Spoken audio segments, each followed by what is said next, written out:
Ladies and gents, boys and girls, welcome back. It is Monday, September the 22nd. This is the Overtime Drive, SEC Unfiltered SEC Football Show, the best SEC football show on the internet. I am Chris Phillips. He's Cole the Bear Thompson. We have got a jam-packed Monday show here for you. Obviously, it is our weekly preview show. Week number 5 is upon us. College football season. Please slow down. That's all we ask. Either way, week 5 is here. We'll talk about the slate. We'll preview the games. Look at the best of the best in the SEC. Maybe talk some things around college football as well. We've also got some news and notes to get into. We've got some best bets to lock in for you. We're going to make you some money this weekend.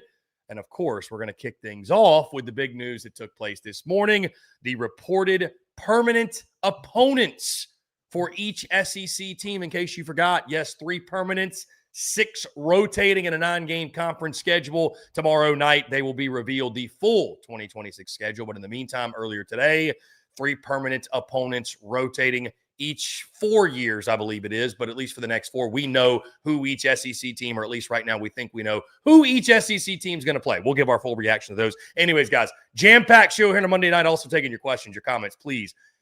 Hammer us with those. Facebook, YouTube, Twitter, wherever you're watching the show, those listening via podcast, thank you all so much. Make sure, as always, you do hit that like and subscribe button. We're inching ever so close to 25,000 subscribers on YouTube. We can't do it without your love and support. Obviously, guys, make sure you also go check out our friends over at FanDuel, because as always, we're brought to you by our friends at FanDuel. And of course, any night we're talking gambling, which is essentially every single night for us at this point. Our friends at FanDuel are the way to go. FanDuel.com/SECU. You're going to get $250 in bonus bets when you win your first $5 bet. Once again, FanDuel.com/SECU to get in on the action today. And by the way, let me remind you all, it's not just college football. It's not even just NFL. We got golf this weekend, folks. And I'm dressed for the occasion. The Ryder Cup, the U.S. is taking back what's ours. Tomorrow, I'm actually going to be talking some golf gambling on my own personal socials. You never know which angle we're going to hit you from. Because, again, our friends at FanDuel, you can bet on literally anything and everything. That being said, it is Monday, September the 22nd. This is the Overtime Drive. I am Chris Phillips. He is Cole the Bear Thompson, the very best in the business. Bear, what's going on, man? Appreciate you taking the time. We got a jam-packed Monday show. And like I said, it's already week 5 of college football. Slow down just a little bit, if you don't mind. By the way, final Saturday of September. That's weird. Final Saturday of September. You and I just got going, and we're already talking about flipping the calendar to October next week. By the way, may I wish you and all of those tuned in a very happy fall. Today is technically the first day of fall, although I probably know it is 100 degrees in Texas. Shut up. I doubt a leaf has fallen yet, but happy fall to you all, wherever you might be. I had swamp ass this morning at 9:30. Like, let's be real, it's not fall here. Don't remind me of October coming around the corner. I have a birthday coming on up. That's not going to be fun. I don't want to be around. Like, I don't want to be celebrating another year around the sun and feeling like I'm a failure in society. It's like fall sucks, but it's also great. Like, if you live in a good area, like the way you do, the way that people out in South Carolina do, the way that people out in parts of Missouri do, like when you get seasons, it's fun. But when you live here, it's just like the only difference is you got a bunch of people surrounding themselves with pumpkins that are going to fry out in the hot, sweltering, humid sun. Like that's what we got down here. That's all we have. It's not a fall season. It's more hot. That's all. Yeah, well, I mean, technically first day of fall, but yeah, certainly it has not cooled off essentially anywhere in the South yet. Definitely not Texas either. So either way, it is crazy to think, though, October is just around the corner. I will say it feels like spooky season started earlier than normal this year. I don't know if it, I hate to sound like one of those old heads. It starts earlier every year, but like this year, I'm like, it is early September and I'm going into places. I'm going to my barber shop and they got the whole place decked out Halloween. I'm like, we're not even halfway through this month, but whatever. I digress. Look, I guess Halloween is the best holiday of all time. Like, really, you think it's better than Christmas? I personally don't like Christmas. You're a Halloween guy, diehard. I'm a diehard. Wow. No, I dress up every single year. Remember last season? Oh God, are we getting a return of the clown? Are we getting a return of the clown? Do we want to do the return of the clown? I don't know. That was all you. I I had no input in that. If I have any input, I'm all down. I may even have to dress up for Halloween this year, but let's take it. Let's keep it, Let's not scare the children and make them. let's not scare the kids. Let's not do that. You scared me. Well, you're a child. You're a man-child. There's a giant difference. Problem solved. Fair enough. No, Halloween is awesome. I think Christmas sucks, but that's just me personally. And I think it's because the way I was raised, like my family is all airline people. So the airline doesn't stop traveling on Christmas Day. So we never really had a normal Christmas. We'd celebrate on the 23rd. We celebrated on the 27th. We'd celebrate on the 26th. Nobody was ever home actually on Christmas. So it's a weird holiday because I never actually went on the 25th and enjoyed it with everybody around the way that most people do. Halloween, my dad decorated the yard. He had all these ghosts. He built a graveyard every single year. We had the giant inflatable out front. He had cobwebs everywhere. It was a big tradition at the Thompson household growing up. So that to me is always a special holiday because of the way I remember my childhood. Spooky season just around the corner. Or again, if you're like Bear, spooky season started a few weeks ago. So either way, Bear, we got a lot to get into. I do want to shout out those who are tuned in live, commenting right now. Guys, continue to leave us your questions, your comments, Facebook, YouTube, Twitter, what have you. Thanks to all those that are tuned in via podcast as well. But our guys, Sandman, Ian Pickett, Rick, Jerry Moore from Pascagoula, Mississippi. I apologize. Alex Mitchum, Volcano, all tuned in right now live. We appreciate each and every single one of you. We'll get to your comments, your questions periodically throughout the show. But Bear, before we get into our Week 5 preview, before we lock in best bets, talk anything else, we had some big news drop this morning. Some pretty significant news. Chris Lowe, one of the best in the business, reported this morning per sources, which his sources are pretty good at this point, being in the game as long as he has. Per sources, the 3 annual opponents for each SEC team have been released, of course, tomorrow night, Tuesday night, on the SEC network, and I believe maybe ESPN2 as well. Either way, it's going to be on national TV. We are going to get the full schedule release, so including these 3 permanent opponents, we're going to get the full schedule release for 2026. So we'll go live tomorrow night, break all that down, react to it. You're going to get a lot of the Bear and I this week. But in the meantime, Bear, let's give our immediate reactions to if these are, which we feel good that they are, but if these are the 3 permanent opponents for each SEC team, our overall thoughts on each of them. That being said, let's pull it up. I'm going to run through these, Bear, really, really quickly, and then we can give our reactions here. So for Bama, you've got Auburn, State, and Tennessee. For Arkansas, you've got LSU, Mizzou, Texas. For Auburn, you've got Bama, Georgia, Vandy. For Florida, you've got Kentucky, Georgia, South Carolina. For Georgia, you've got Auburn, Florida, South Carolina. For Kentucky, you've got Tennessee, Florida, South Carolina. For LSU, you've got Arkansas, Ole Miss, Texas A&M. For Mississippi State, you've got Bama, Ole Miss, Vanderbilt. For Missouri, Arkansas, Oklahoma, Texas A&M. For Oklahoma, Missouri, Ole Miss, Texas. For Ole Miss, LSU, Mississippi State, Oklahoma. For South Carolina, Florida, Georgia, and Kentucky. For Tennessee, Bama, Kentucky, Vanderbilt. For Texas, Arkansas, Oklahoma, Texas A&M. For Texas A&M, LSU, Mizzou, and Texas. And for Vandy, Auburn, Mississippi State, and Tennessee. Quick, Bear, who were Kentucky's 3? No, I'm just kidding. I'm not going to quiz you like that. That's a lot to remember, obviously. Thank goodness we have the graphic. Those listening via podcast, hope you're able to keep up with that. Bear, I'll ask you initial takeaways. Where does your mind go here? Let's kind of discuss this, open into conversation. I think there's a lot of mixed feelings here. We've got a lot of games that aren't being played, some yearly rivalries that are no longer going to take place.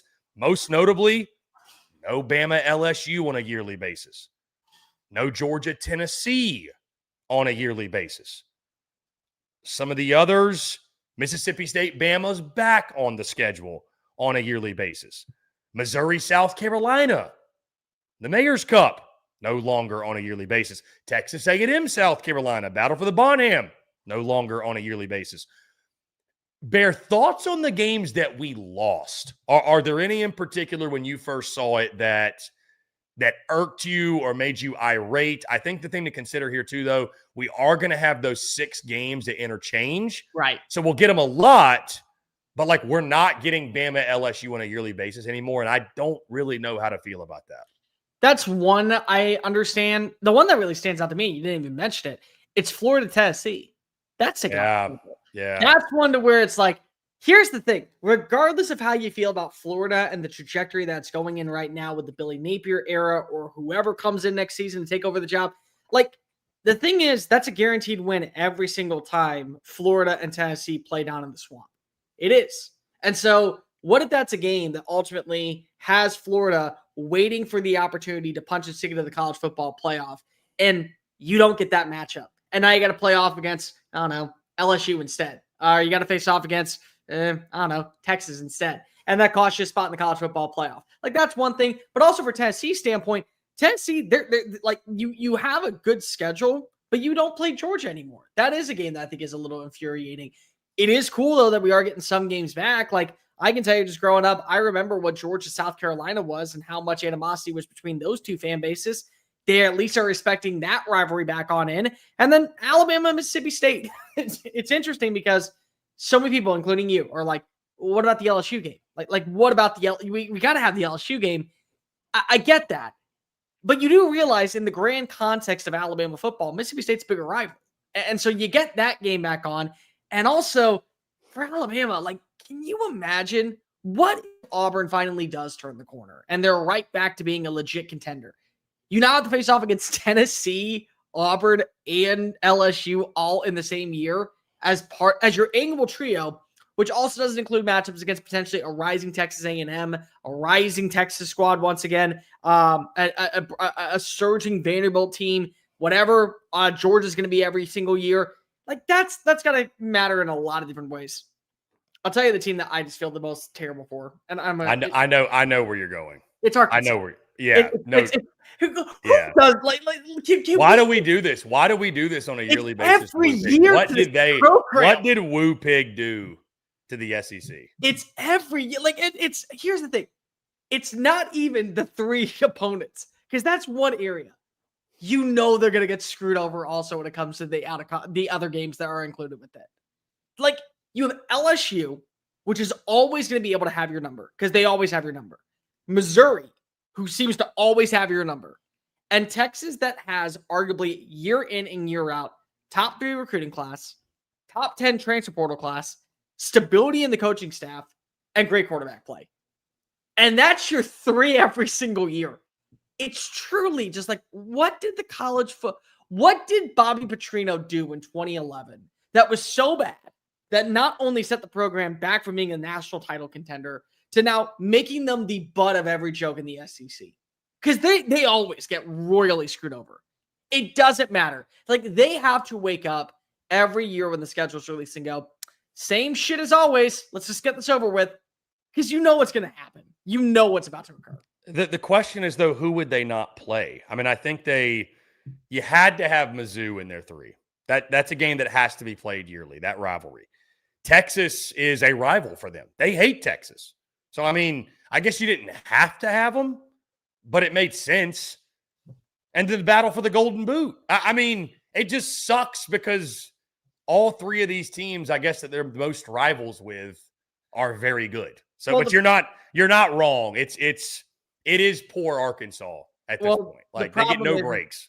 The problem is you could switch out either Mizzou or LSU with Texas A&M.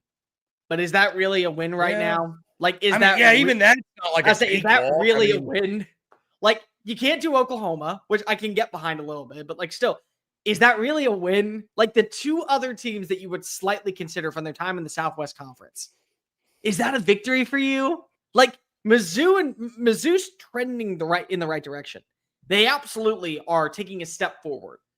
LSU is always going to be LSU. Texas is always going to be Texas. A&M looks the part right now like it's actually going to be a legit threat in the SEC for the long term.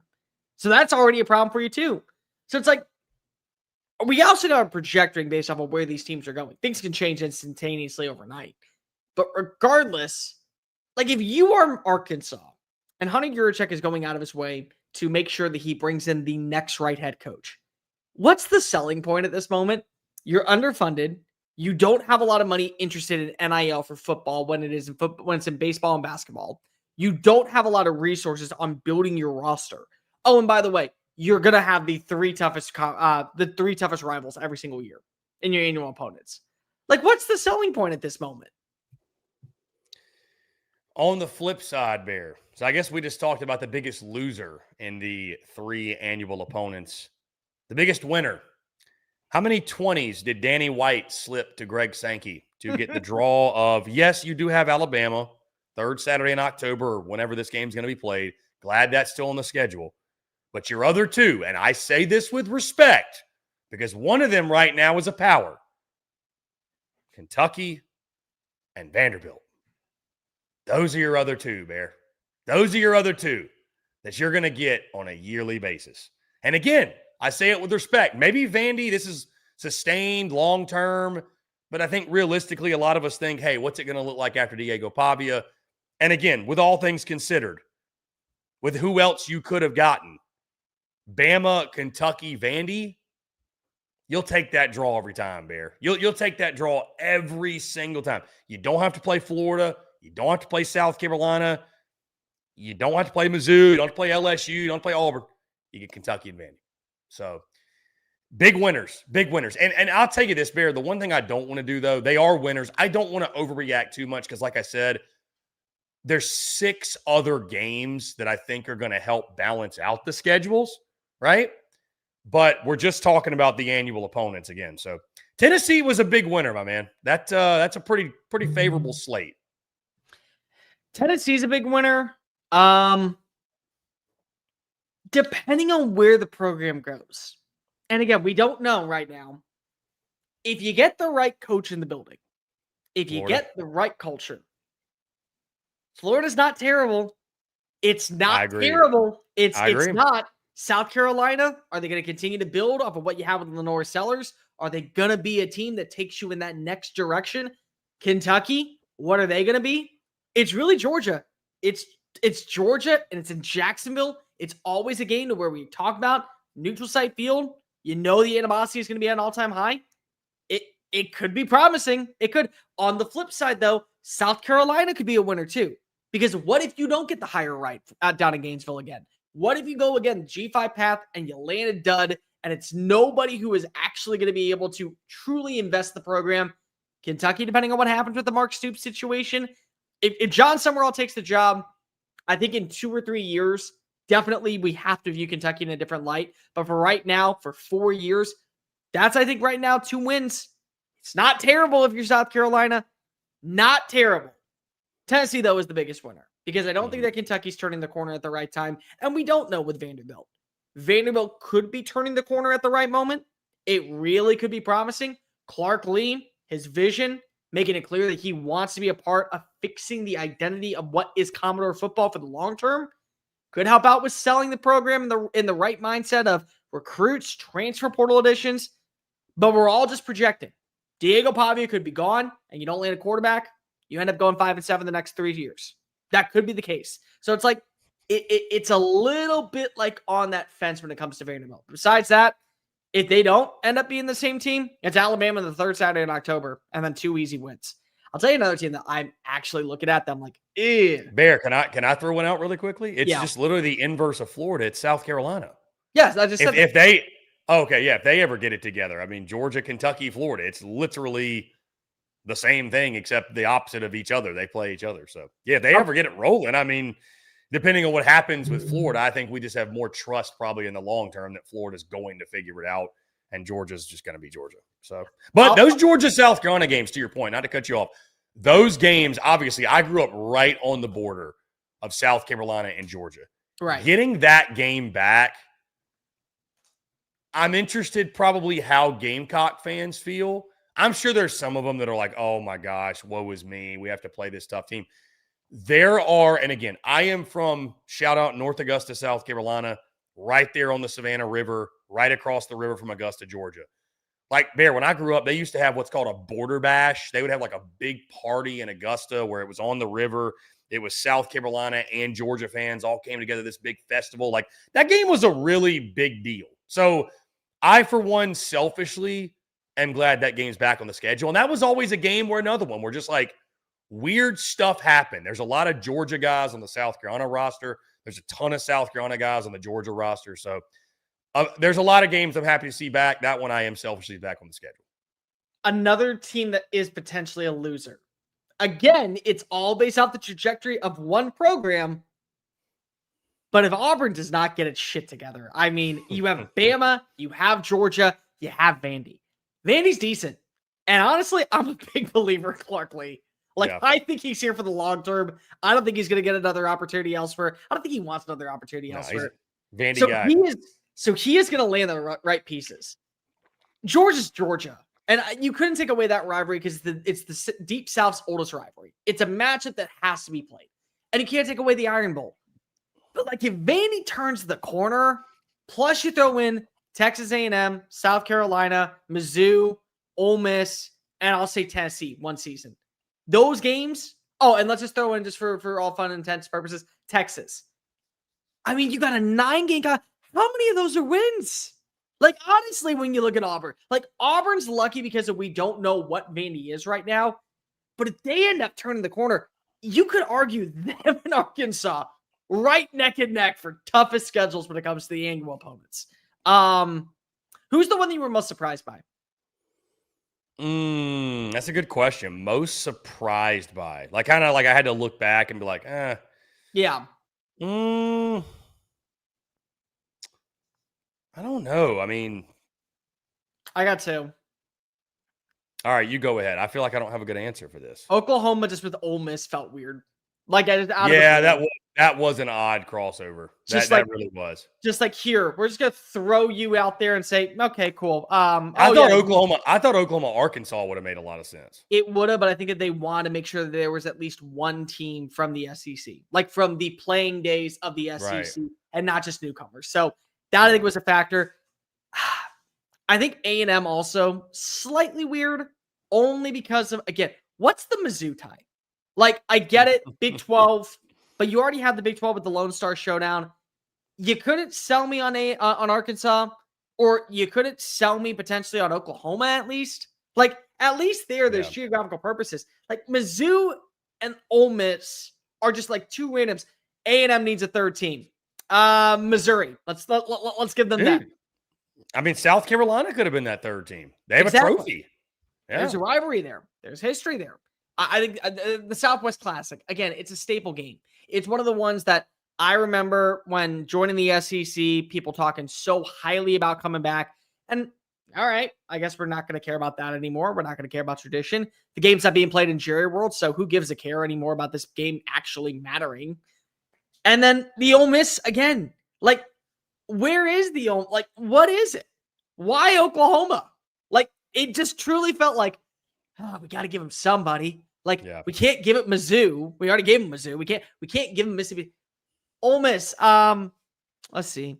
LSU.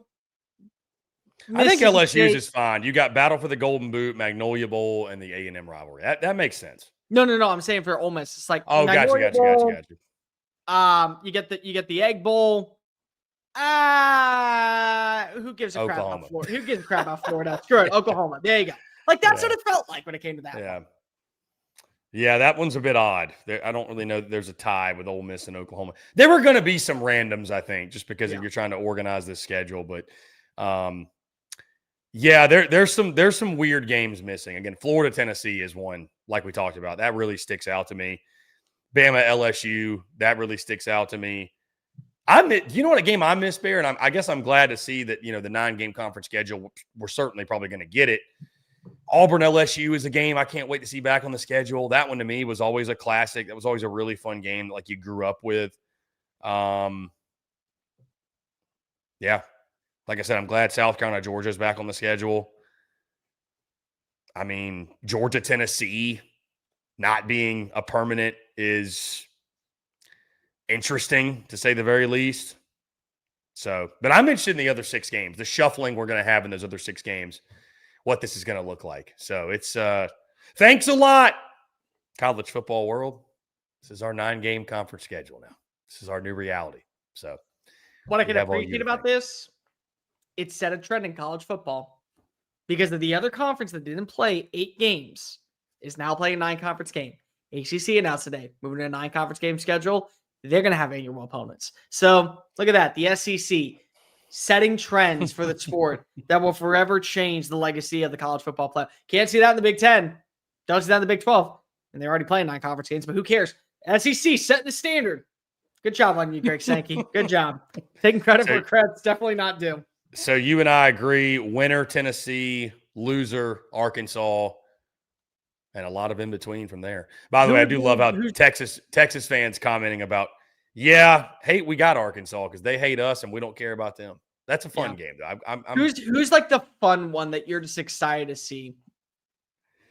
Oh man. I'm glad LSU A&M is still on the schedule. I am. On a yearly basis.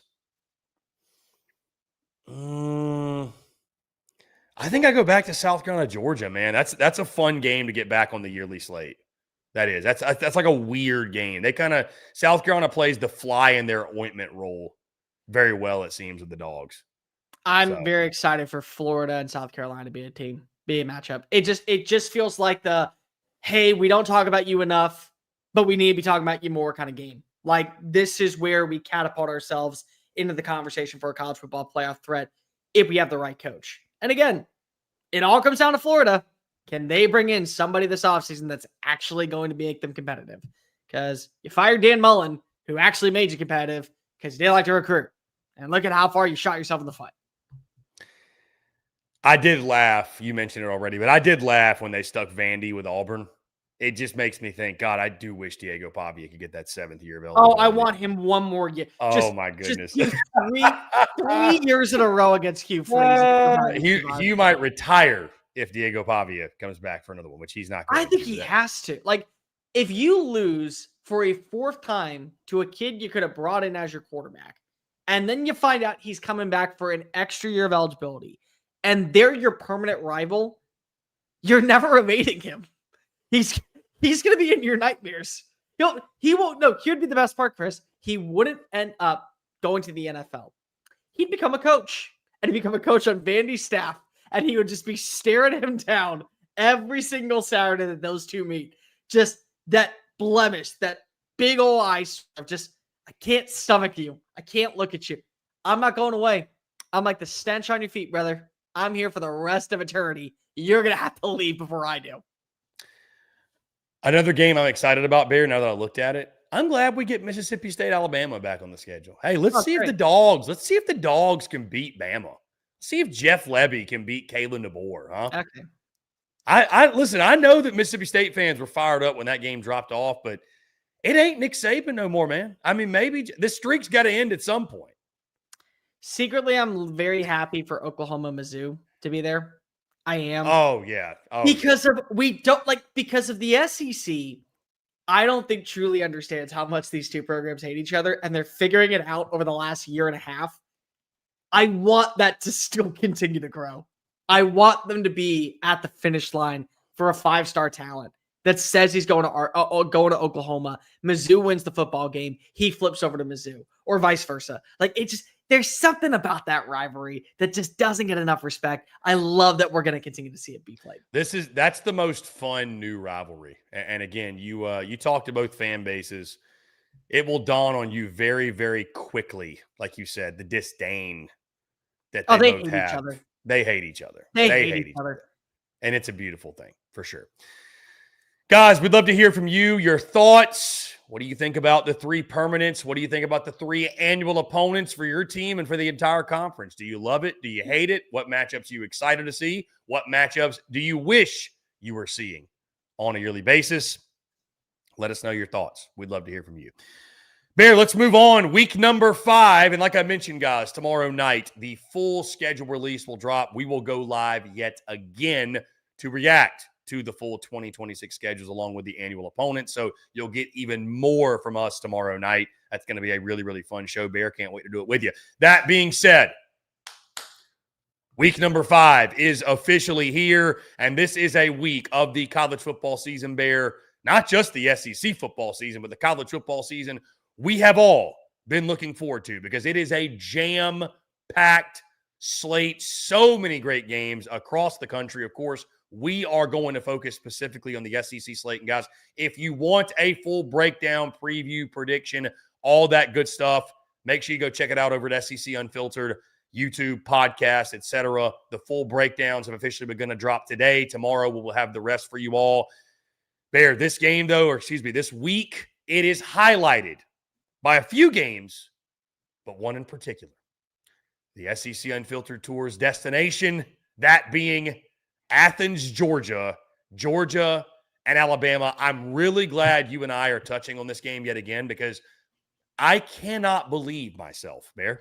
I can't believe myself. What'd you I was forget? thinking about this on my afternoon walk.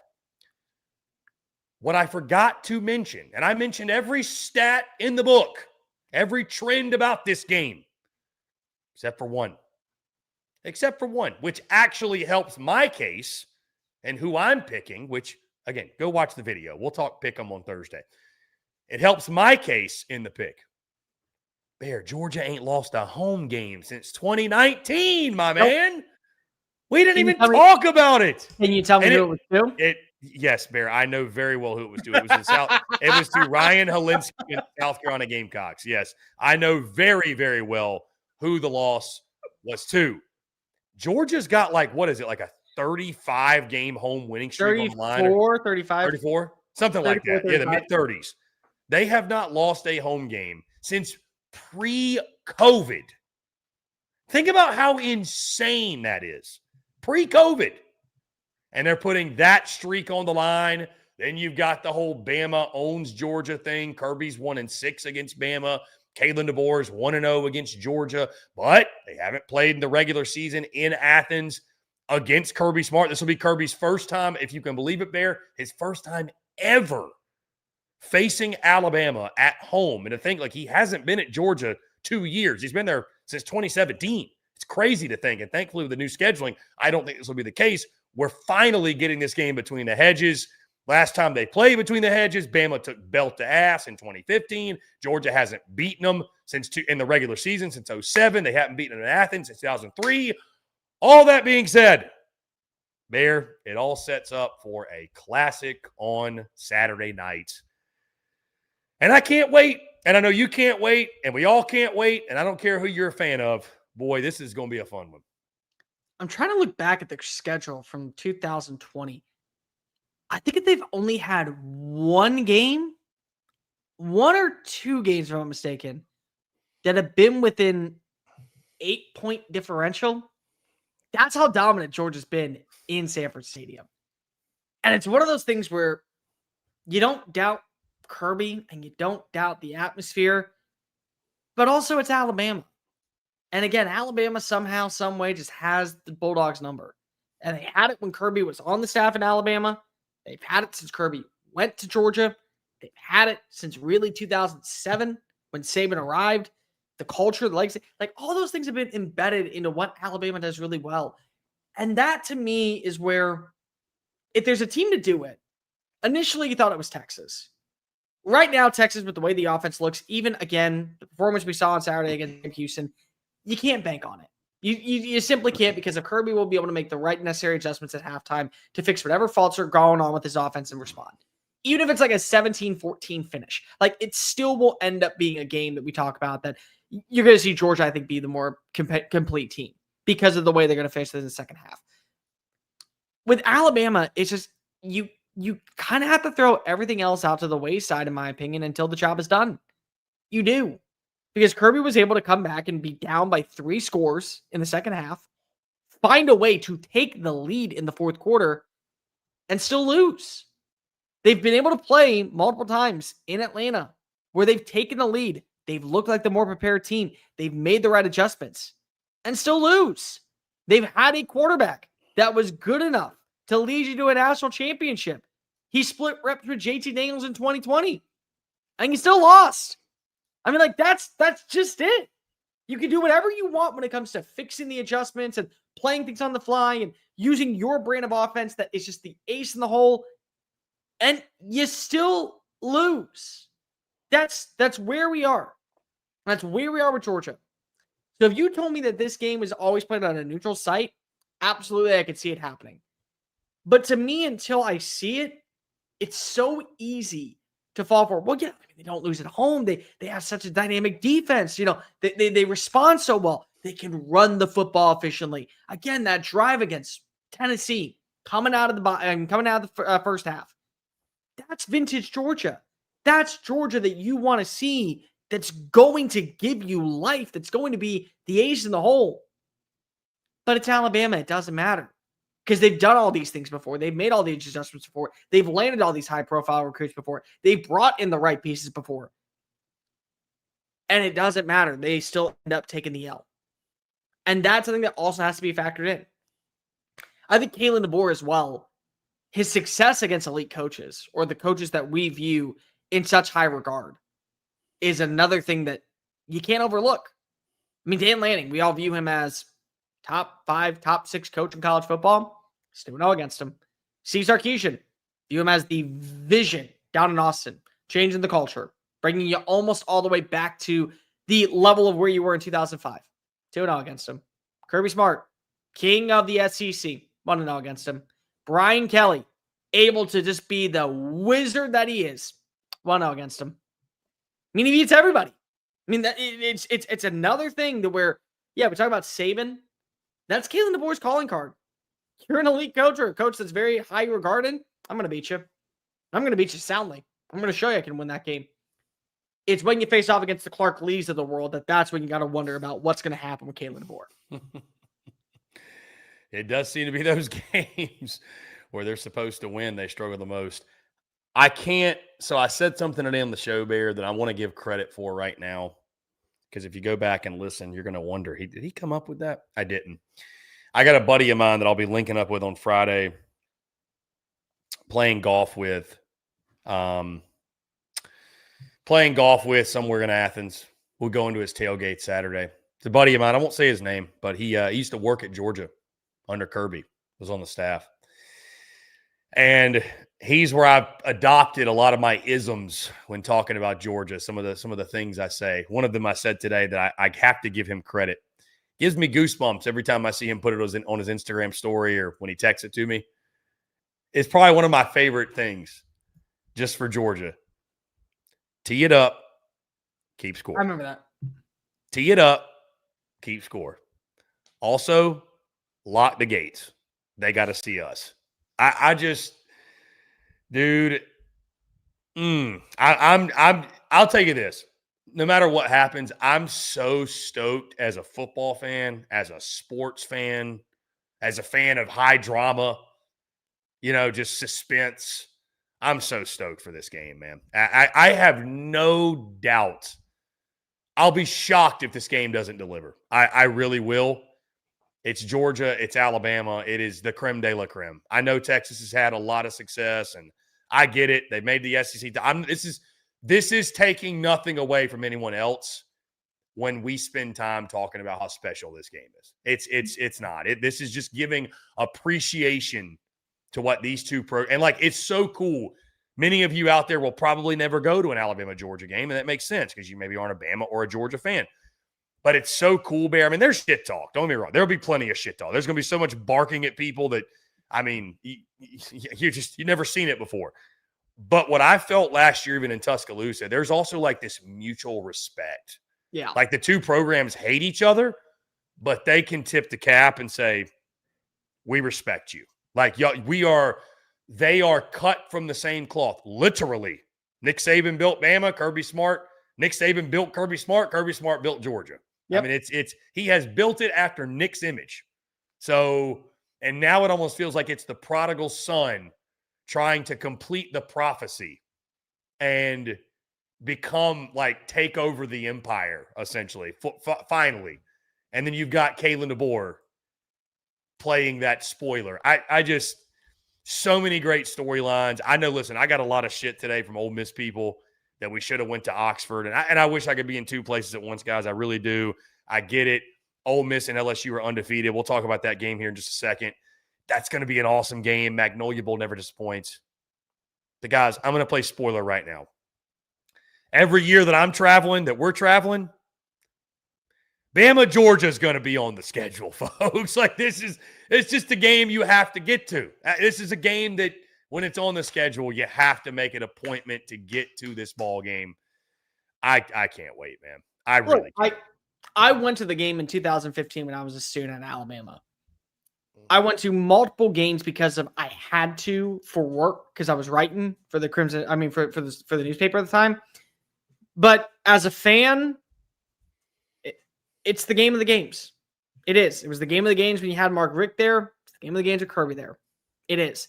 And you look at the way that these two have met up multiple times in Atlanta, the action, the reaction, what was at stake for both of these rosters, college football playoff bid, a spot in the national championship.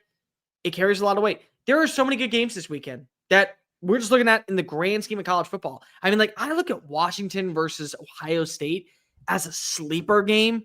The way Washington's offense looks right now. Ohio State only an 8.5-point favorite. Very scary. You got Tennessee versus Mississippi State that we haven't even really spent that much time with at this point. A&M versus Auburn is a really good game that has only lost some juice because of one team isn't ranked, and it's wrong that they're not ranked. They deserve to be ranked for the way they were able to respond against Oklahoma. You got a game with Penn State and Oregon. I mean, like, that's going to be another signature matchup. You got the Magnolia Bowl. Friday night, we got TCU versus Arizona State. Like, it's a good game. That's a very good game. It's a weekend where you got to just sit down and embrace what is this magical sport. But you always come in second place compared to this because we know what this game has meant so much to the outlook of college football for the last 10 years. And it's going to have another outlook in this season.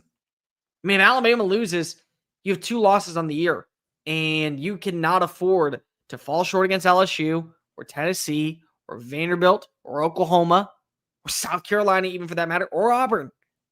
If you're Georgia, for all the things that we've been praising Mike Bobo for with the offense and how he was able to kind of get Gunnar Stockton into his element against Tennessee, if he has a bad game, we're right back to square one with people wanting Bobo fired and people asking, is this team actually good? Because if they didn't look great against Austin Peay, they didn't look great against Marshall. There's just so much that goes with this game. You don't have to be a fan of either fan base just to enjoy what is going to be on the spectacle Sanford Stadium Saturday night. And that's what makes this game special. Yeah, going to be a ton of fun. Again, guys, go check out our full preview prediction on this one. As you can imagine, we were a little bit long, but when you got a game of this magnitude, you're going to get the very, very best from us. And sure enough, that conversation, that was a blast. That was one of the most fun previews we have done to this point, dropped earlier this morning. Bear, let's move again. Another big one in the SEC. Some people think it's a bigger game. I don't know. You can have the debate. The Magnolia Bowl down in Oxford, Ole Miss and LSU. Bear, I'll ask you, am I wrong for not going to this game? Should I have gone to the Grove? You're not wrong. Any other weekend? Weekend? You're not wrong, but I will say that this game has more implications, I think, for the status of both rosters. Does this game have more like psycho potential? Oh, it's something weird. Like Bama, Georgia will be a great game from the standpoint, and then probably some weird things will happen too, but that'll be a great game from the standpoint of like really good football being played. LSU Ole Miss is going to be a great game from like wacky dumb shit.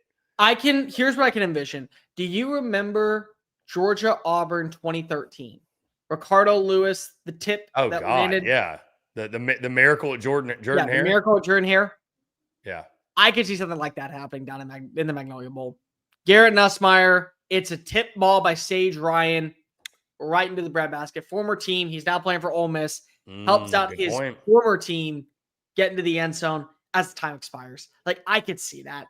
I could see a strip sack. I could see Trinidad Chambliss going down like he's about ready to hit the ground, and he throws like a piss missile from sidearming it right into the arms of Harrison Wallace, who then breaks past the defender, and he's in the end zone. Like, this game has full-on psycho energy to it. And did you see what happened today? Just to add a little bit more to it? Bear, I was about to go there. We've got a hard launch alert. Dun-dun-dun, dun-dun-dun, dun-dun-dun, dun-dun. Let me ask you this. Were you today years old when you heard the phrase hard launch? Are you familiar enough with social media, the internet, like a hard launch? Okay, Yes, I've Some watched people, Love Island. you'd be surprised. Oh, that's right. I watched Love Island. You'd be surprised how out of touch some people are. Like, especially that are like 30 plus. They're just like, I didn't know what's a hard launch. What's I'm a like, hard oh, launch? God, get on the internet for 2 seconds. Yes. In case you are somehow tuned into this show and don't know what happened today, the daughter of Lane Kiffin, Landry Kiffin, posted an Instagram carousel. God forbid I need to explain what a carousel is. Multiple pictures. Who was in that array of pictures, you may ask? None other than linebacker for LSU, Whit Weeks. Hard launch the relationship. They are dating. Maybe have been for a bit. Either way, she hard launched it the week of the game. That is the most diabolical. I don't know which side this favors. I don't. Feel for I don't know who this favors. I really don't. Dude, you know, I know who it favors. You know who I feel for is Whit Weeks. I feel for Whit. He's gonna get crushed at the game. He's gonna get. I mean, you talk about heckling. Like, I know Landry's one of their own, but they don't care about him.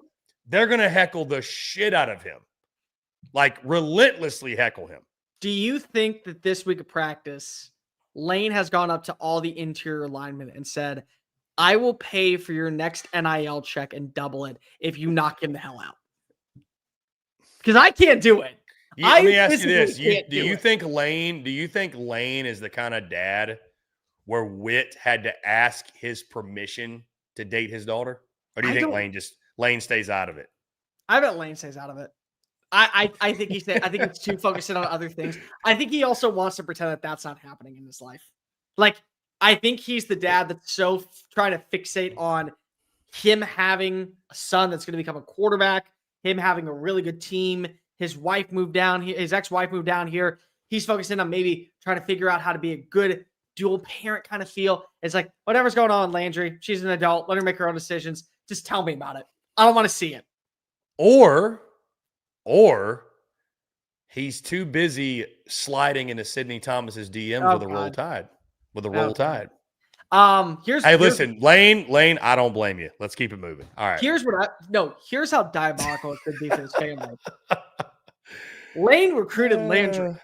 Lane recruited Landry to find a way to get into Whit Weeks' heart and then make the story this entire week not about Austin Simmons, not about Trinidad Chambliss, not about where LSU is as a program, but his daughter's relationship with the star linebacker who's a top 5 player potentially in the SEC.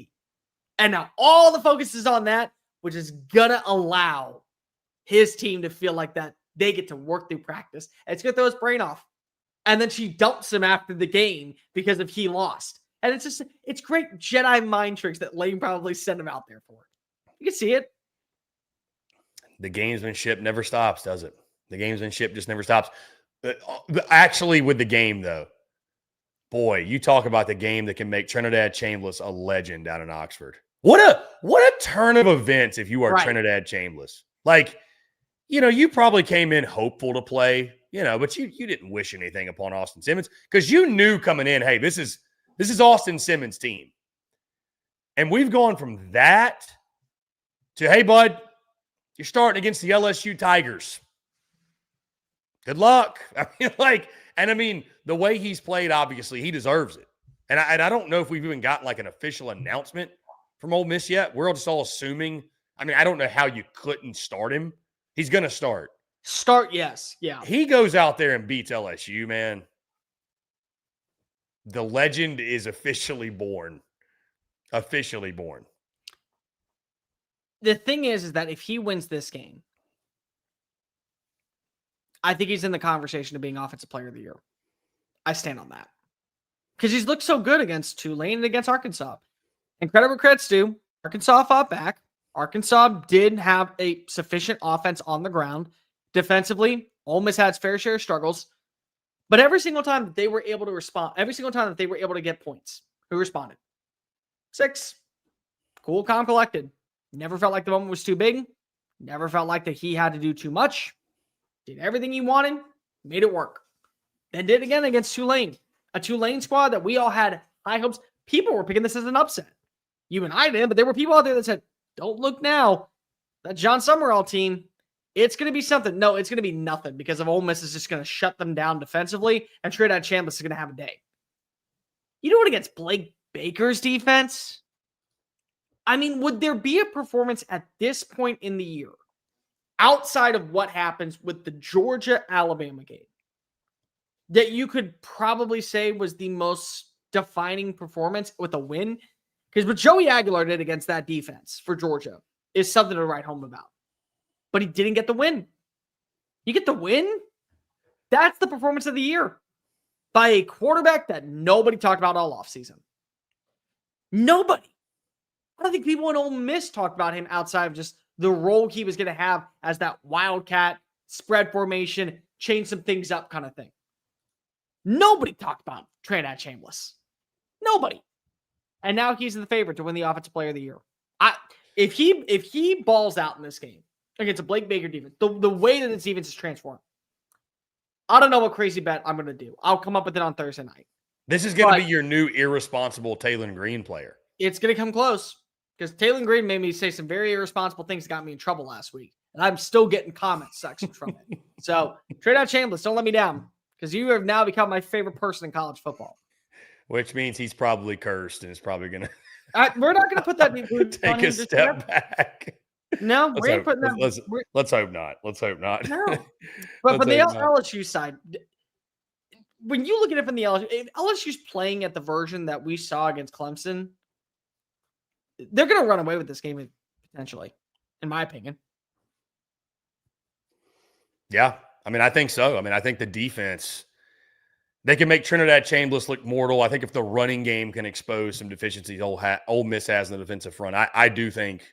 And again, I picked LSU. Play spoiler here. I picked LSU. Yeah, I mean, I think they can do it.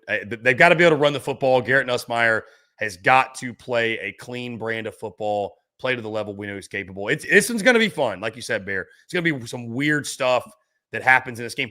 We've already had weird stuff. We have a hard launch of a relationship. We're talking about starting the week. We've already got weirdness. It's probably only going to continue throughout the week. So Magnolia Bowl will deliver as it always does. Bear, the other game we talked about today, again, guys, check out the preview predictions. Texas A&M, Auburn. Auburn looking to bounce back from the loss at Oklahoma. I think they're still complaining about the refs down there. Also, by the way, they had some big news today. Yeah.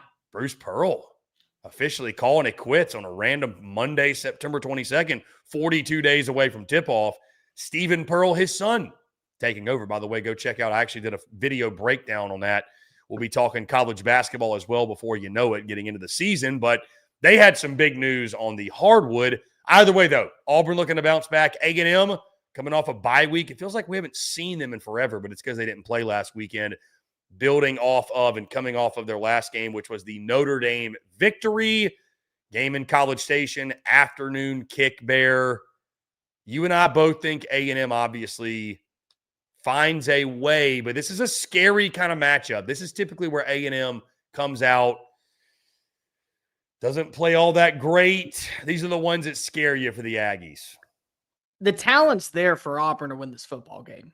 It's 100% there. Like, the thing that we need to make sure that we mention as much as possible, Auburn might have lost, and you can phrase up however you want to say that they lost. They lost because of officiating. They lost because they gave up 10 sacks. They were holding too much. Like, whatever you want to say. Talent's there. I mean, I came away very impressed with how many routes we just saw Cam Coleman win. It was unfortunate that you weren't able to get the ball into his hands, but made it look easy on every single play on the outside. The rushing attack, I've been so impressed with at the start of the season. Jeremiah Cobb has come on in. That was honestly a thing that I was worried about going into the year for Auburn is, do you have a running back that can replace production lost by Jarquez Hunter? You may have two in Damari Alston and Jeremiah Cobb. They both have been great. Defensively, money well spent on keeping DJ Durkin there for another season and not letting him leave for a different program. Money well spent on the players that you brought in via the portal. You're developing them extremely well to where the front seven's getting after quarterbacks. They have the talent to get this job done. The thing that I think that is going to be such a big standpoint is, does A&M start off fast? If A&M can get out to a very efficient start and be up like 14-0, and then you're forcing Jackson Arnold to have to connect downfield because you take away the rushing attack, then they may be able to easily coast their way to a win. But if Auburn can establish the run and not take away and not be able to see their quarterback be basically limited, by all means, they're going to make this a game. Two things I think are going to come down to this: Auburn's secondary, A&M's run defense. Whoever shows up on those sides is going to win the football game. Whichever one of those two. Going to be an interesting game in College Station for sure. One that both these programs need, both college football playoff hopefuls. Bear, the other three, well, actually, there's only two SEC on SEC games outside of this: Mississippi State, Tennessee, and Starkville, South Carolina, Kentucky, and Columbia. We've also got Arkansas and Notre Dame to get the day going. The other two smaller games, Vandy, Utah State here in Nashville, and Mizzou and UMass. Of the ones I just mentioned, Bear, which ones intrigue you the most? By the way, there is a chance, some would say a really good chance, that I'm eating a lot of crow from the preseason on Saturday afternoon, because I know that Vols fans will not forget when I picked them to lose this football game over the summer. And I may not even be picking them to lose it when we predict this game tomorrow, but Bear Vol Twitter does not forget. So, No, they never forget. They won't let me forget. I still get comments, believe it or not, Bear, on some, like with each passing week, we'll get random comments on like game by game prediction videos I did back over the summer for a certain team, right? Bro, like, you're still getting backlash for Joey Aguilar's QB 16 in the SEC. I know. Well, deserved. Deserved. I'll take that. Deserved. I'll take that. That's fine. That was a tough take. I'm more than happy to eat that crow. And now, to be fair, I don't think many people would argue it's not as shocking to see him as preseason QB 15 or 16 as it is DJ Lagway as currently QB 16 in the SEC. That's the more shocking one. Yeah, would agree. No doubt. But which of those games intrigues you most? I mean, again, I think they all have their own really unique storylines. Arkansas is trying to bounce back from a dreadful loss. Notre Dame coming to town. I mentioned State, Tennessee. I mentioned South Carolina is trying to bounce back. They got a Kentucky team that's starting Cutter Boley at quarterback. And again, we'll break all these games down. But some very interesting matchups in the league this weekend, no doubt. It's Arkansas. It's the Arkansas game. It's the Arkansas game. Because of if they would have won and they would have held on, I'm not saying that Notre Dame wouldn't have been, would have lost the football game. But Notre Dame's defense right now is giving up so many yards after contact. And if there was a game where it's like you see the version of Taylor Green that we've been talking about actually meeting the expectations, this feels like the one. It's in your backyard. It's a matchup against a team that many people envision to be in the hunt for the college football playoff. This may be your Tennessee of 2025. It very well could. But then you just allow Arkansas to hold you to 3 points in the second half. You have a dreadful interception. Taylor Green looks awful at times. And then Sutton Smith averages 12.4 yards a play and has 5 runs. 5 runs of over 20 yards. It's so ridiculous. Bear can't even spit it out. I'm getting choked up. I'm getting choked up on how bad it just truly is. See what you do in Notre Dame? Look at this. Look at this. Do you see what you do? You see what you do, Taylor Green and me? Yeah. You make me say irresponsible things that defense is so bad defending the run. And it's so unorganized. And it's so ill-prepared. Like, but what if it just the one Saturday, the one Saturday that they need to wake on up, they do so. Like, crazier things have happened. And the way that Notre Dame's defense looks right now, if Taylor Green has the performance of a lifetime, I'm not saying it's going to happen, but anything is possible. I mean, anything is possible in this conference. The game's early in the morning. It's 11:15 kick. You get to have the homegrown atmosphere. You get Taylor Green. But something tells me that we're going to see another red zone freaking fumble. Fourth quarter. And the worst part is that this game is in one of my best bets. So, what sucks for Arkansas fans, you can't even really get excited throughout the game. because you're waiting on the other shoe. You're to drop. waiting for the shoe to drop. Yeah. I mean, it's just it never fails with them. Better chance for an upset in your mind, Bear. Arkansas, Notre Dame, or Mississippi State, Tennessee? That feels rude. That feels so rude because I'm going to piss off a fan base. It's Arkansas. I think it's Arkansas. I do. Okay, Chris, think about this for a second.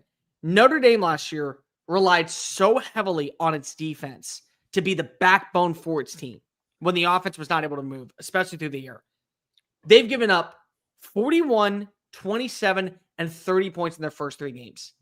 They've also given up over 330 yards of offense in every single matchup. And it's Taylor Green, a guy just a week ago we were calling QB1 in the SEC.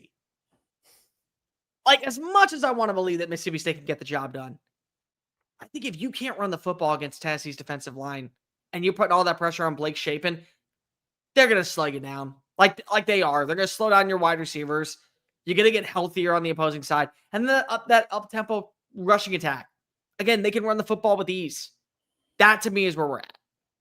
But also, again, I don't think either one of these teams could probably win this football game. If you ask me with the gun to my head, I lean Arkansas because the game is also in your backyard.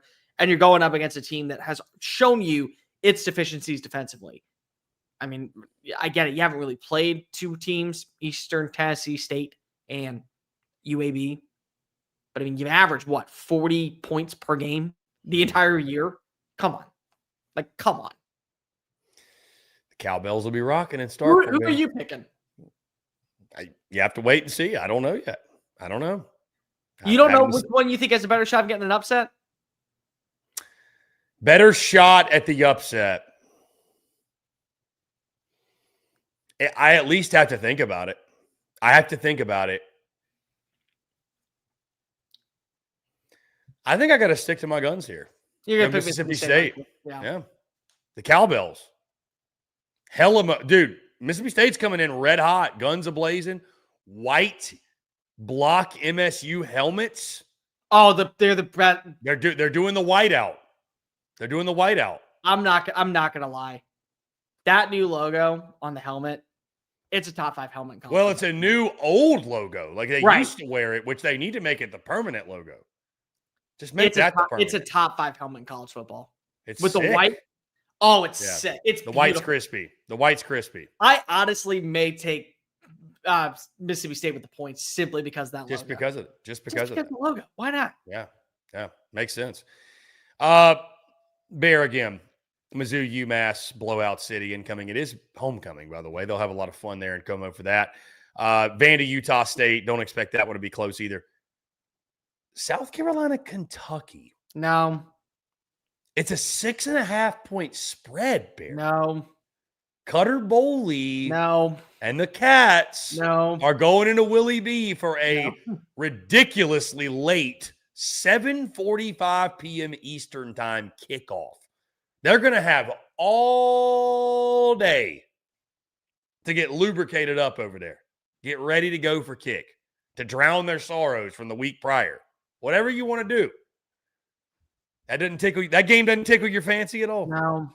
That game is going to get so lost in the shuffle because of the Bama-Georgia game. So lost. Like, you were like, wait a minute, they played? Wait, what was the score? There's no way South Carolina can lose this game. I mean, there's no way. It's only a touchdown spread. There's no way it can happen. Like, okay, if you told me that the spread that Kentucky made it a 4-quarter battle, I would believe that. There's no way I could see a scenario where a team that took forever to get a 100-yard receiver, 3 games, is going to find a way to beat South Carolina at Willie B at night. There's no way you can convince me on that one at all. Maybe a game, but there's no way a win is coming across. Yeah. I swear to God, also, if Shane says anything like he said about Josiah Trotter, I will lose it. You will see me. You will watch me come on this program Sunday night and be eviscerating what South Carolina is. Yeah, that was a pretty tough quote. I mean, we don't have to rehash it, but the mentioning of the NIL, everybody's paying guys, man. Like, come on, don't use that as. Come on, Shane. You could have coughed the money and brought him in too. Yeah. You paid for a linebacker from Alabama. You could have paid for one from West Virginia. Yeah, exactly. Again, guys, week 5, going to be an interesting slate. We'd love to hear your thoughts on it. Which games are most intriguing to you? Which ones are you most excited for? What are you most looking forward to? Any bold predictions? Obviously, anything you want, let us know in the comments. Bear, it's that time of the show. It's that time on a Monday night. Let's talk best bets. Let's lock in some best bets for week number 5. I'm going to let you start. Going to let you start. Pick number 1 for you, whatever order you like. What's your first best bet, my friend? We'll give our top 5, by the way. Bear and I both, Bear's record, he's beating me right now, 13-7. If you're tailing Bear, you're making some pretty decent coin thus far on the season. I'm sitting at 11-9. I can't seem to get off of having like nearly a 500 record every week. So 13-7 for the Bear, 11-9 for me. We both feel good about our cards. Kick us off, Bear. I bet on you last week and you let me down, Arkansas. I defended you. I went to war for you. I said that this has been a changing time and that it wasn't going to be Oklahoma State 2.0. It's not going to be Tennessee 2.0. I'm taking Notre Dame at -5.5. I think the offense shows on up. I think that Jeremiah Love and Jadarian Price, much better running backs than Sutton Smith. They both can average 12.4 yards a play against this defensive line. That's an easy play. -5.5. I'm taking the Irish. That spread feels really small. It feels disrespectful. It does. I mean, it's like I know Notre Dame's 0-2, but 1-2. Oh, that's right, 1-2. Excuse me. I don't know, man. I saw that spread. I'm like, really? Huh. Okay. Bear, I'm going to start with an early win in the day. I'm riding the hot hand again, man. Give me Vandy. Give me Vandy to cover 22.5. I don't care how much it is. I took them 27.5 last week, and all they did was drop 70 on Georgia State's head. Diego Pavia and company are rolling. I'll take the doors to stay hot until they give me reason not to. Vandy -22.5 in Nashville. Have you ever seen this movie, The Avengers, Age of Ultron? I don't know if I saw that one. Okay. So there's a scene where Tony Stark builds a Hulkbuster suit. And what it is it's supposed to be an Iron Man suit strong enough to fight the Hulk. And there's a part where he's just banging away on the face. Go to sleep, go to sleep, go to sleep, go to sleep, go to sleep. Trying to knock him out. That's going to be Vandy against Utah State this weekend. Go to sleep, go to sleep, go to sleep, go to sleep, go to sleep. It's Diego Pavia and Eli Stowers punching the crap out of Bronco Mendenhall and Utah State. I agree with you. -22.5. You gave me them at -30. I would have taken a line. I easily would have made that bet. I had no problem with that. How about us both going with the doors to cover? My second one, Bear, I'm going to go to College Station. Give me Texas A&M to cover the 6.5. I think Auburn coming off that tough loss to Oklahoma. I wonder if Oklahoma, if they're not still kind of thinking about that one and what could have been. A&M with the week off, week of rest. Call me crazy. I'm a believer in the Aggies. I love what they've done offensively at the wide receiver position. Obviously, we know about the running back tandem and that big physical offensive line, I think, can handle what Auburn's got on the defensive front. And I think A&M will bounce back from the Notre Dame game defensively. I think they'll play much better. Cassius Habel's a guy, so you could see having a big day getting into Jackson Arnold's grill. I think they get the first turnover from him, off of him this season. Maybe it comes in the form of multiple. I like A&M to win. Do they cover by much more? Maybe it's only a touchdown win, but I do think they cover 6.5, and I got the Aggies getting the dub -6.5 covering. You know what I love about this matchup? Head to head. Head to head. One of us is winning. One of us is losing. I'm taking Auburn to +6.5. I could see a scenario where A&M walks away with a game-winning field goal. I could easily see that. I could see a scenario where Auburn pulls off the upset. I do think this is going to be a 4-quarter battle. I think that Auburn has an identity on offense that's very hard to stop. You gave up 4 yards of play to two of the best running backs in college football. I think Jeremiah Cobb and Damari Alston could easily do the exact same thing. There's a lot to like about where Auburn is in terms of knowing what its identity is if you're just able to start connecting on the intermediate throws. You have 3 exceptional receivers: Horatio Fields, Cam Coleman, Eric Singleton. Every single one of them could be a stud for you on any given Saturday. A&M has that same amount of weaponry. So this could be a back and forth battle to where you just see whoever comes out with the last drive gets the win. But I think Auburn makes this close, and I'm going to go take the plus points. I'm going to take them at 6.5. I like it. The head-to-head is fun. We'll see what happens. May the best man win. Barry, let's go to Oxford, Mississippi. Give me the under 55.5 between LSU and Ole Miss. I trust LSU's defense to make Trinidad Chambliss look mortal. And maybe I'll be wrong for that. And if I am, I will tip my cap, and I will never speak ill on the name of Trinidad Chambliss ever again. And not that I'm really even speaking ill on him. He's got to be human, right? He has to be human to some degree. I also don't trust that LSU offensively is going to, they kind of have been what they've been to this point. I don't think this is the game where all of a sudden they come out and they drop 40. So I think it's a lower scoring game, like a 27-20. I mean, even if you give me a 31-24 game, I win. I'll take those odds. I like the under 55.5 in that matchup. Oh, it's been a lot of time. I think that Ole Miss's defensive line is going to have the performance of a lifetime. I think that they're going to make Garrett Nussmeier have to throw the football. I think it's going to be really hard to stop Trinidad Chambliss. Something about him staying hot and just making him hot. Somehow LSU does that. I agree with you. Under hits at 55.5. I think there's too much to like about both of LSU's defense and the unknown of what is Trinidad Chambliss, and also the unknown of what is LSU's offense to a certain extent. Like, yeah, you scored 50-plus points against Southeastern Louisiana. You're supposed to. You were supposed to do that. There's so much unknown when it comes to both sides of the elements. I think the under hits. We both like the under in that ball game. Bear, I am going to go to the game that we are attending this weekend. The SEC Unfiltered Tour is headed to Athens, Georgia for the game of the weekend. So I had to throw some action on it. But I'm not going one side or the other. That 3.5 number, Bear, that is Vegas to a T right there. You want to take that 3.5? Be my guest. With that hook, hey, you're more than welcome to do it. I'm going to avoid all that stress. I'm going to avoid all that angst. I'm going to play the total. Bear, I'm going over 53.5. I think it's going to be another offensive shootout. I do. And maybe I'm almost just pulling for it. But I think it's going to be an offensive shootout. I think both quarterbacks play well. Georgia's obviously got some things to figure out in the secondary. We saw that when they got kind of exposed by Tennessee and Joey Aguilar.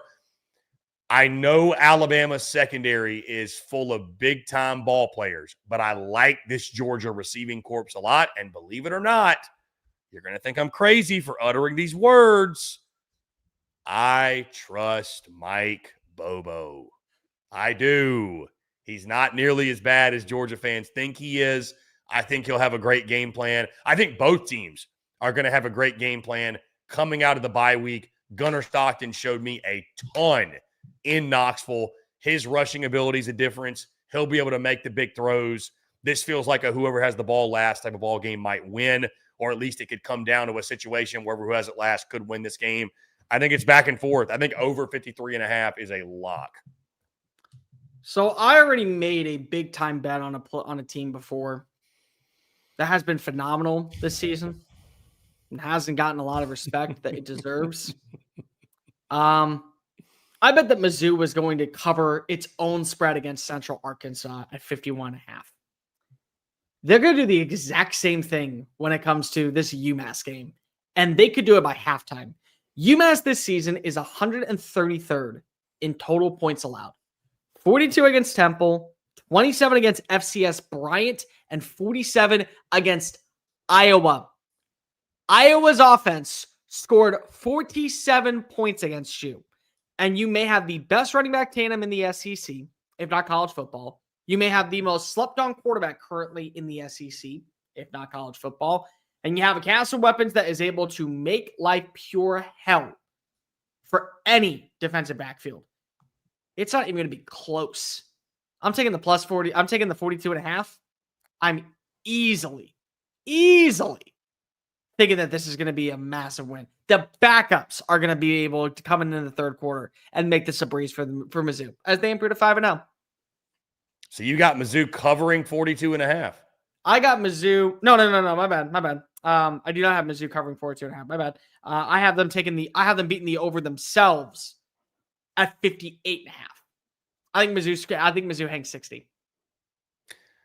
I know I threw you off with the comment, by the way, on screen. I apologize for that. Our guy Mizzou Shane says he would take the plus 42.5 in that game, which is interesting. Big spread. But yeah, the way Mizzou has put up points this season, they're going to hit the over 56.5. They want to be over by themselves. I took 51.5 and they did it. They can do it. Yeah, I don't doubt it. Bear, that was your fifth and final pick, yes? Yes. My fifth and final pick might be the sicko bet of the week. I'm going to Columbia, South Carolina. The forgotten game of the weekend. Don't do it. Bear. Don't do it. I'm taking the Gamecocks to cover minus 6.5. I am. No, God, you thought I was going to take Kentucky? I was like, please, for the love of God. Can you imagine if I would be trolling if I took Kentucky on the money line. I really would. No, I'm taking South Carolina to cover 6.5. Listen, there's an old adage by a man who will probably be at the Arkansas-Notre Dame game because he coached both teams. Lou Holtz once said, things are never as good as they seem. Things are never as bad as they seem. And they seem like they're really, really bad for South Carolina. And I'm not saying they're not really bad, right? Because, hey, you've lost 2 in a row. You're staring down the barrel of all your hopes and dreams of the preseason sort of disappearing in front of your eyes. But, Bear, there's a remedy in the SEC when you need to get back on track. Number 1, it's a night game. Number 2, it's a night game at home. Number 3, it's a night game at home against the Kentucky Wildcats. This is the typical South Carolina bounce back spot. They'll go out, they'll win by 14, and they'll make everybody think, oh, this team figured something out. They're clicking. They got it back on control. They're going to the next week. We're going to talk about them going to LSU, and they might. And they're not. But for a week, you're going to hear the Bears say crazy things about Lenore Sellers and all the offensive line did it. You get to feel good for a week. South Carolina will feel good for a week. It's the same song and dance. They'll cover 6.5. So not to, by the way, I didn't mean to throw shade at you, Bear, but we know how you get. I will gladly say. we know how you get with Lenore Sellers. Also, I'm sorry. But Miss Terry's bathwater, as we're waiting for you, nobody beat Mike Stoops in the last week of September. Stoops. Or Mark, whatever his name is. If you don't know his name, you don't get the comment. You shot yourself in the foot. You undid your whole argument there when you had us. You were right there. You had us. Said, nah, you know what? Mike or Mark, whatever. Yeah. I will say this. I will say this because we already talked about the game, and we'll talk about it more tomorrow. I'm not saying anybody's getting fired, but boy, oh boy, if you're Shane Beamer and you lose to Kentucky, you're not getting fired. You're not getting fired, but I tell you what, you're going to be testing some people's patience. Is all I'm saying. He will have one. Okay, so here's the good news. That 9-3 season last year and 2 wins over Clemson, and potentially a third. Yeah, it's bought him a full year of equity. No chance in hell that he's even. They can go 2-10. And he's got a full year to fix it. Well, and the good news is this, too. Bear, Clemson sucks. So, I mean, it's like it's taken off a lot of everybody's sitting back in the Palmetto State. Well, at least they suck, too. So that game, that South Carolina Clemson game might be played on Cartoon Network at 8 a.m. on Thanksgiving weekend. Bear, best bets, locked in. Again, you are 13-7. I'm 11-9. Best of luck to you, but I hope I catch you this weekend. That's all I'll say. Probably not, but we'll see. Who knows? Your boy might go 5-0. You never know. Guys, I'd love to know your best bets. You agree with us, disagree? We'd love to hear your thoughts. Bear, before we get out of here, we do have a quick note we need to dive into. Some SEC news that dropped today. And you noticed we didn't talk about this team because they are on a bye week. Bear, DJ Lagway's back in a boot again. Yep. This is not good. This is not a good sign. You and I talked pre-show about this, and I'll say yet again, here's the scary part. You already feel like your season is a wash. I mean, your playoff hopes are all but gone. You'd have to win out, and yeah, you'd have to have the most like miraculous, one of the most miraculous turnarounds we've ever seen. More miraculous than last year. Yeah. If you fall to Texas, and God knows if DJ Lagway plays, you and I were talking, if you are a guy like Lagway, if you're anybody else on that roster that's like 80%, which you would normally play through as a football player, you might see more of this, dude. Like, you might see more guys saying, you know what? I ain't putting myself at risk like that. And now, again, you got DJ Lagway walking around in a boot. Bear, we talked about it before the season we got going, that there wasn't a team probably that their ceiling was more controlled by the health of their quarterback than the Florida Gators, and you may not even have him. I don't want to overreact to it, but not a good sign when we're hearing about this on the Monday of a bye week. If you are DJ Lagway, seeing how horrendous your season is, knowing that you're not playing at full health, knowing that the inevitable is going to be probably your head coach is getting fired, and there will be teams that can say, I'll fix you. I'll be able to turn your career around. I'll be the reason why we talk about you in the light that you were always envisioned coming out of Willis High School. Do you redshirt? Because he can afford that luxury at this point where he's played 4 games. Liberty, Long Island, USF, LSU, Miami. You could redshirt.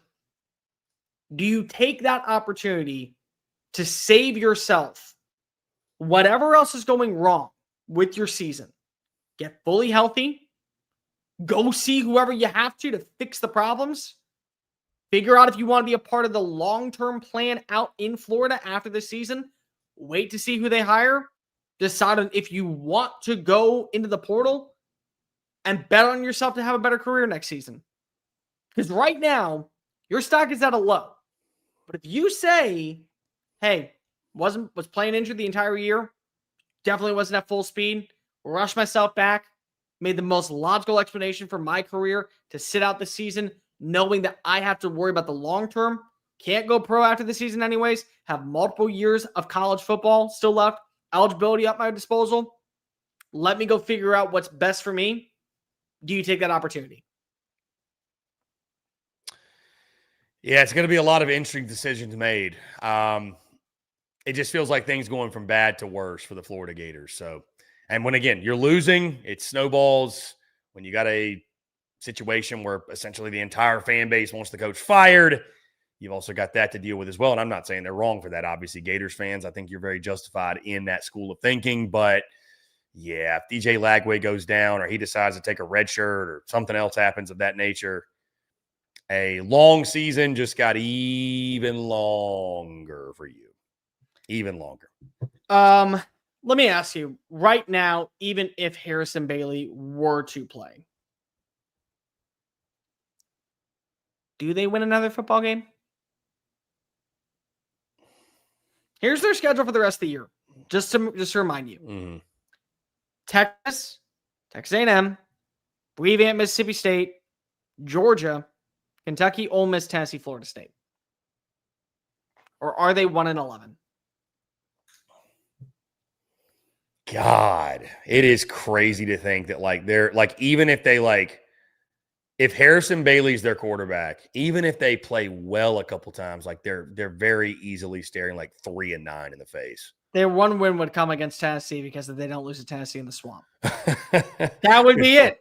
Yeah, Kentucky and Tennessee. I don't even know. I think Kentucky would beat them. I think Mississippi State would beat them. Just the fact is that you don't beat Florida in the swamp. Can you imagine? You imagine Tennessee? They're 9-3, and their one loss that keeps them out of the playoff is Florida. God! I mean, the ultimate nightmare scenario. To me, you know what that would prove? We are talking about college football God. That would prove college football Satan exists. That would prove there is a devil that does not want pure joy to come to Knoxville, Tennessee. He'd find a way. Joey Aguilar sets the record, most passing yards in a season, whatever it is. Harrison Bailey is the star of the game. Has a perfect passer rating, 400 passing yards, beats Tennessee. Even the college football devil got on Twitter and was like, "Nope, no happiness for Vol fans." I'm kidding. Hey, by the way. Vol Twitter. But that is funny. No, Vol Twitter. That cesspool that you create, that's me. That's me. You're doing it. Yeah. No, I mean it's I hope not. I hope that's not the case. I hope DJ Lagway gets back quickly.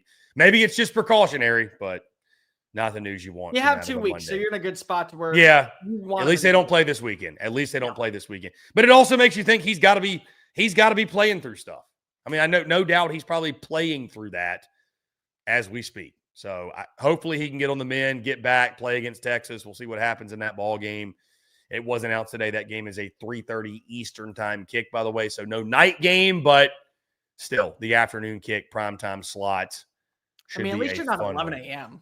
Oh, thank God. No, you never were going to be. You never were going to be. You were in that flex spot, but yeah. A&M and Mississippi State got that night game instead. How about the Dogs getting some respect? You know what? Good for Mississippi State. Good for them. Good for that game's in Starkville, right? No, that game's in Kyle Field. That's going to be really interesting because again, this is one of those moments. A&M wins another one. Here comes Mississippi State off a heartbreaking loss. You're better than them, are you? Are you better than them? We're gonna find out. Yeah, gonna be fun. Bear, let's put a pin in it, guys. If you have any questions, comments, now's the time to fire them off. We'll get into a few here to close out the show. Our guy Sam Man is always all over the comments. We appreciate you, Sam Man. We love you, Sam Tennessee, Man. Yeah, Sam Man, you're the man. Appreciate you. Sooner Cowboys, if OU makes a run to this regular season schedule, I want to play Georgia for the SEC championship. Ohio State, Oregon, or Penn State in the playoffs. No excuses. I want to go through everybody. You love that. Yeah, you love that mentality. Sooner Cowboys is a good person. They're good people. Yes, yeah, good people. No, they are. I don't know if Sandman would agree, but I think he's good. Well, you know what? Sandman's not allowed to argue about people in our chat right now. They're not. Fair enough. He says Miami's winning the ACC, by the way. Not shocked. That's a pretty fair. It's pretty fair. They look like the most complete team in college football at this point, and they've played against quality competition. It's hard to argue. Joshua Blanton on Facebook. I just don't see Bama winning this weekend. Do y'all? Well, a lot of people are going to see Alabama winning this weekend. The Bear sees Bama. Maybe. What you should do? Maybe. You should watch the preview and then tell us what you think about the preview. Yeah. I mean, listen, I can tell you this. I think the picks are going to be pretty split down the middle. I do. I think they are. I think if you go watch a bunch of previews, go listen to people, watch game day, stuff like that, I think the picks will probably be pretty split down the middle. I think you're going to get a lot of picks on both sides. Mizzou Shane, if Bama beats Georgia and Vandy, what do you think the spread will be for Mizzou Bama on October the 11th? I think it will be Bama's a 10-point favorite. I mean, listen, if they beat Georgia, then we're back to like Bama's who we thought they were going to be. And if they beat a good Vandy team, that only helps. Mizzou in that stretch has UMass and a bye, and then Bama. Yeah. I mean, I think if they beat Georgia, Bama's probably. I agree with you. I think like a 10-point favorite, maybe like 8.5, something like that. 9. Here would be the 10-point. They beat Georgia. They dismantle Vanderbilt, an undefeated Vanderbilt team. I think at that point we're pushing double digits. Yeah. If it's close in both, 7.5, 8, I can see that. Yeah. If they lose to Georgia, I don't know. If they lose to Georgia and they lose to Vandy, God, humor me. And this is where the disrespect's going to come in. Not from me. From Vegas.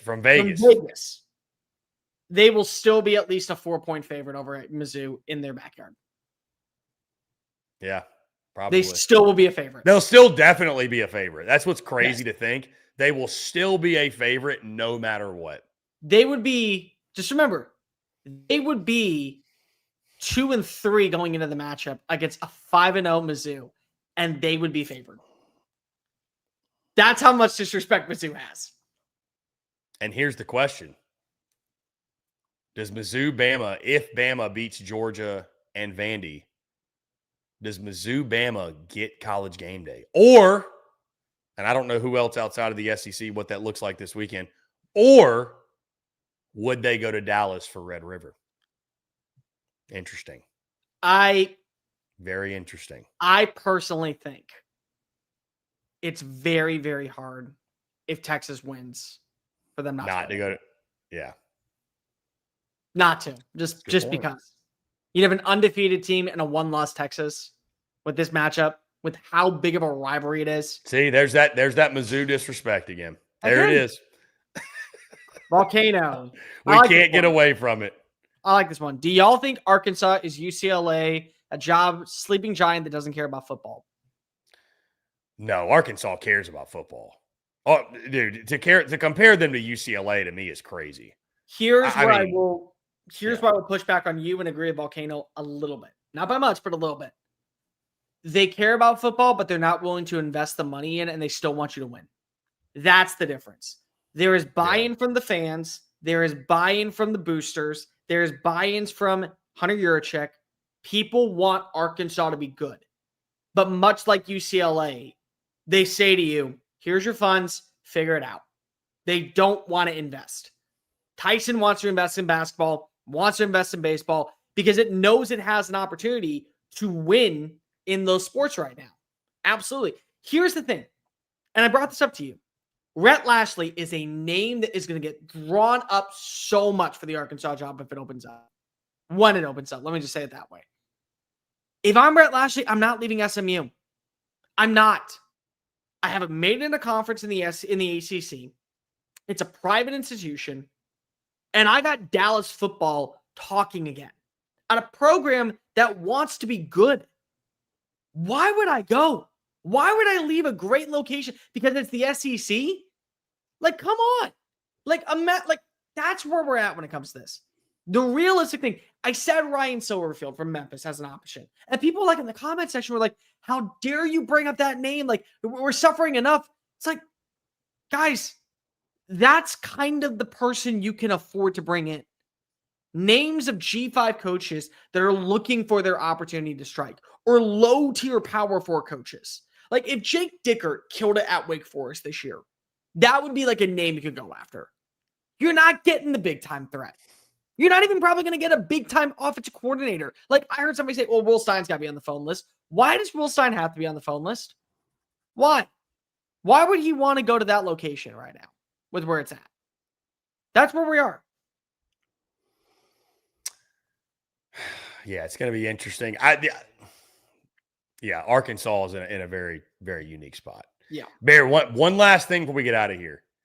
Did you see some of the back and forth today between, I don't know if it was between like Texas and Oklahoma media, but it had to do the Inside Texas article where they wrote Oklahoma. This is the article. Oklahoma deliberately cheated to beat Auburn. What should be done about it? Paul, I don't know who this is. Paul Wadlington, I think is how you say his name. Wadlington. I'm going to say Wadlington. Paul Wadlington says, vacate Oklahoma's win. And boy, oh boy, the Oklahoma media folks, specifically my guy Parker Thune, some of the others, Travis went after Travis Davidson. They did not take kindly to that at all. I was like, this is wild. Can I tell you? The Red River shootout, Red River rivalry does not, it runs deep. Can I tell you right now, this is why I have spoken so highly of this rivalry. Like, I know the game did not deliver last year at all. Texas, they went down the field. You scored in the opening drive with Michael Hawkins, and then it was Texas the rest of the way. It's more than just a game. I'm telling you, this is where we are when it comes to the animosity. And when both these teams are going to be good, it intensifies. There is nothing like it. There truly isn't. It's why, again, I will constantly fight and rip and holler and tell everybody that when we look back, if we want to get rid of neutral site fields, totally understandable. This is not a neutral site field. This is a game, and it's a hallowed bound. It's beyond hate. It is beyond hate. Joe K is 100% right. There is no love lost. There is only pure disdain, anger, gust. It's what makes college football beautiful. I can't wait to see it in person, by the way. Sandman says Paul Wadlington is a G. He is too logical for the Sooner minds to comprehend. Okay, we gotta call it for the chat. The chat's already gone off. I say you woke them up, and now I can't wait. I can't wait to see the chat the week of the Red River Shootout. Oh, it's gonna be beautiful. We might just have a segment dedicated to just get it out there. We're just gonna read off hate comments. Hate. Red River Shootout. Figure it out. Just nothing but vent your frustrations. Do it all right now. Say the worst thing you can think of about the opposing fan base. All right. That being said, again, Bear, fantastic show. Appreciate you, my man. Appreciate y'all for tuning in. Week number 5 preview in the books. Best bets are locked in. We've got the annual opponents for the schedule tomorrow night. You're going to get more of us. You're getting a lot of us this week because we're going to be live yet again reacting to the schedule release. Same time tomorrow night, 8 o'clock Central. We'll give our full thoughts on all the schedules, kind of a same format, biggest winners, biggest losers, reactions to some of the matchups. We will get, who knows? Maybe Georgia's going to go to College Station finally. Maybe they're not going to College Station this year. They're not. They got to make it happen. A&M's going to go to Stanford next year. Fair enough. Either way, we'll get the full schedules. It'll be a lot of fun. In the meantime, guys, we really appreciate y'all. As always, make sure like and subscribe. We are creeping ever so close to 25,000 subscribers on YouTube, which will be a big number for us as we continue to ascend and grow. We could not do it without your love and support. Follow along on socials. Make sure you follow along via podcast where you get that. Our website, SECunfiltered.com. We have got content bleeding out of the eyeballs as we continue to scale and grow every single day to grow into and continue to be the best SEC media entity on the internet. It's the Overtime Drive with yours truly, Cold the Bear Thompson, signing off. We'll talk to y'all tomorrow night. Bonus episode. So make sure you got those notifications on when we hit that live button. We'll be back. And then, of course, Thursday, normal show. In the meantime, y'all take care. Have a great rest of your Monday night. We will talk to you all tomorrow. Cheers.